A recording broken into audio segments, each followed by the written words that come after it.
عید کیا ہے؟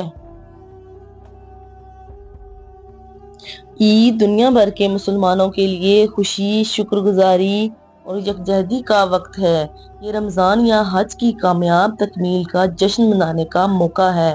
اس پر منحصر ہے کہ یہ عید الفطر ہے یا عید الاضحیٰ۔ عید کی خوبصورتی کی صحیح معنوں میں تعریف کرنے کے لیے اس خاص دن پر سنت رسول صلی اللہ علیہ وآلہ وسلم کی روایات کو سمجھنا اور اس پر عمل کرنا ضروری ہے۔ عید الفطر کی اہمیت اور فقہی مسائل۔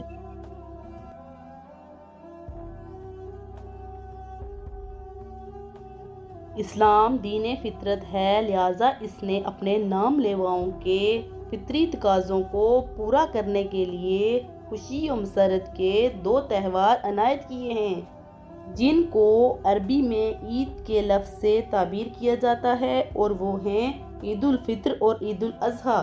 ان اسلامی تہواروں کی اپنی جداگانہ اور امتیازی شان ہے۔ غیر مسلم اقوام اپنے ایام عید میں اعتدال کی حدوں سے آگے بڑھ کر لہو و لعب، عیش و طرب، اکل و شرب میں مشغول ہو جاتی تھیں، کیونکہ ان کے نزدیک حاصل زندگی بس یہ کچھ ہے۔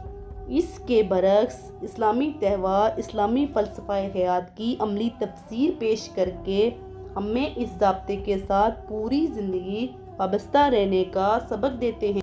نمبر 1، عید عہد نبوی میں قبل از نبوت حضرت صلی اللہ علیہ وآلہ وسلم کی بعثت کے وقت عرب کے اس خطہ میں وہ ساری برائیاں موجود تھیں جو کسی مٹنے والی قوم میں ہو سکتی ہیں۔ ان میں بت پرستی عام تھی، وہ شرک پر مصر تھے۔ ان کی بد اخلاقیاں اس قدر بڑھ چکی تھیں کہ وہ خود ان سے تنگ آ چکے تھے۔ ان کے اخلاق میں 2 گنا غلامی کے اثرات تھے۔ ابراہیمی کہلانے کے باوجود خوشی اور غمی کے ایام میں عادات و اطوار میں وہ دوسروں کے نقال اور مقلد تھے۔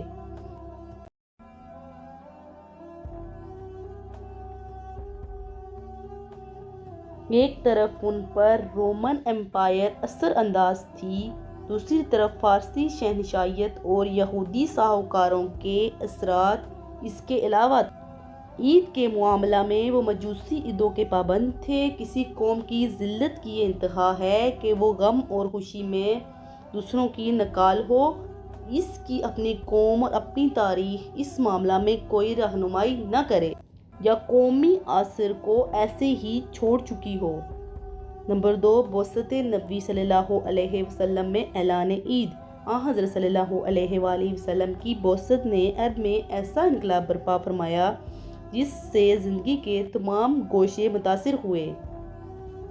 شرک کی جگہ توحید نے لے لی، بت پرستی کی جگہ ایک اللہ کی عبادت کا ذوق پیدا ہوا، غلامی کی کڑیاں ایک ایک کر کے ٹوٹنے لگیں، حتیٰ کہ فارسی عیدوں کو بھی خیرباد کہہ دیا گیا۔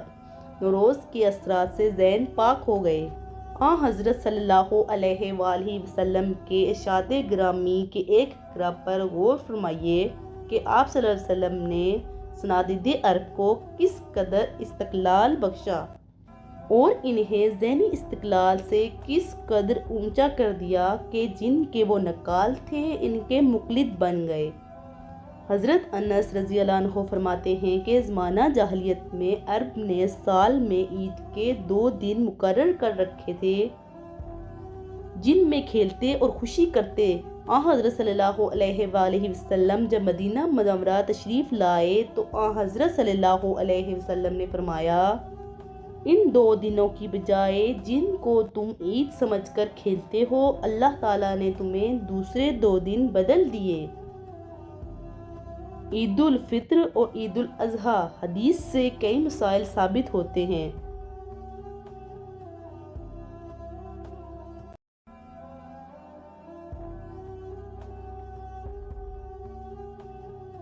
اول، خوشی اور مسرت زندگی کا جزو ہے۔ چہرے میں عبوست اور مزاج کی خشکی نہ دینداری اور تقویٰ کی نشانی ہے، نہ ہی اسلام نے اس زندگی کے اس انداز کو پسند فرمایا ہے۔ حضرت صلی اللہ علیہ وآلہ وسلم بے حد خوش مزاج تھے، بچوں سے مزاح فرماتے، بوڑھوں سے خوش طبعی کی باتیں کرتے، پھر عجیب یہ ہے کہ اس مزاح میں کوئی فحش گوئی نہ ہوتی نہ جھوٹ، بظاہر خوش طبعی اور مذاق ہوتا، مقصد صحیح ہوتا۔ ایک آدمی نے حضرت صلی اللہ علیہ وسلم سے سواری کے لیے اونٹ طلب کیا تو حضرت صلی اللہ علیہ وسلم نے فرمایا میں تمہیں اونٹ کے بچے پر سوار کروں گا۔ سائل پریشان ہوا اور اس نے کہا یا رسول اللہ صلی اللہ علیہ وسلم میں بچے کو کیا کروں گا؟ فرمایا اونٹ بھی تو اونٹنی کا بچہ ہوتا ہے۔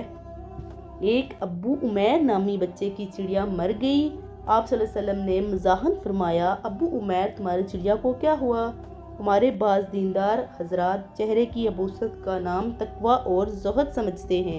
حضرت صلی اللہ علیہ وسلم بہت خوش مزاج تھے، اس کے ساتھ طبیعت کا رجحان فحش کی طرف قطعاً نہ تھا۔ نبی صلی اللہ علیہ وسلم فحش گو نہیں تھے، دوسری قوموں کی نکالی قطعاً پسند نہیں۔ یہ بات حدیث شریف کے الفاظ سے بخوبی ظاہر۔ حضرت صلی اللہ علیہ وسلم نے سابق رواج کو یکسر بدل دیا۔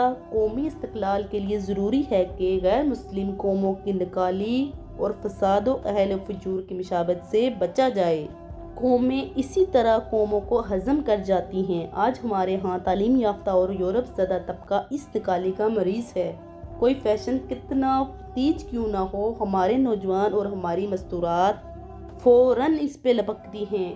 اس کا نتیجہ یہ ہے کہ اس جدت پسندی نے اسلامی رسوم و قواعد کے ساتھ وابستگی کم کر دی ہے اور اس مصیبت کا فقدان ہمیں اسلام کی روح سے بھی ناشنا کر رہا ہے۔